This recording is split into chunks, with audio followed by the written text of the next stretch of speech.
कहानी भूत की मदद और बदली किस्मत। एक छोटे से गांव में रवि नाम का एक गरीब लड़का रहता था। वो बहुत मेहनती था, लेकिन उसकी किस्मत हमेशा उसका साथ नहीं देती थी। दिन भर मजदूरी करने के बाद भी उसे ठीक से खाना नसीब नहीं होता था। गांव के लोग कहते थे कि गांव के बाहर एक पुराना पेड़ है, वहां एक भूत रहता है, डर।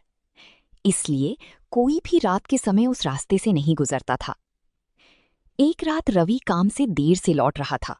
आसमान में बादल छाए थे और चारों तरफ सन्नाटा था। जैसे ही वो उस पुरानी पेड़ के पास पहुंचा, उसे किसी के रोने की आवाज सुनाई दी। डर। रवि डर गया, लेकिन उसने हिम्मत की और आवाज की तरफ बढ़ा। वहां उसने देखा एक धुंधली आकृति पेड़ के पास बैठी रो रही थी। रवि समझ गया, वो भूत था।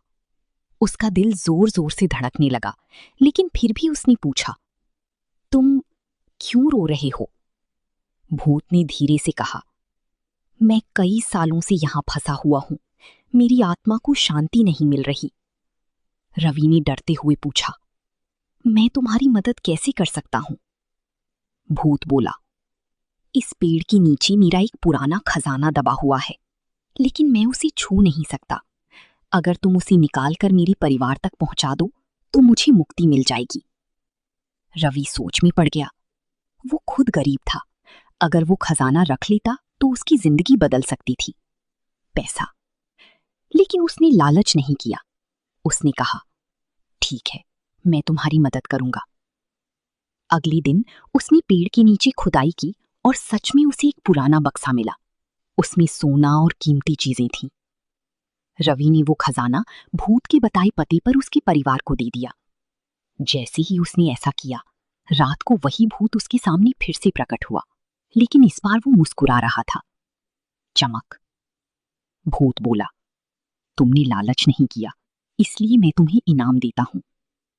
अचानक एक तेज रोशनी हुई और भूत गायब हो गया। अगली सुबह जब रवि उठा तो उसने देखा कि उसकी झोपड़ी एक सुंदर घर में बदल चुकी थी। आश्चर्य। उसके पास काम भी आ गया था और धीरे धीरे वो गांव का सबसे सम्मानित इंसान बन गया। लोग कहते हैं कि वो सब उस भूत की दुआ का असर था। सीख। सच्ची मदद और ईमानदारी कभी बेकार नहीं जाती। कभी कभी सही काम करने से किस्मत खुद बदल जाती है। चमक।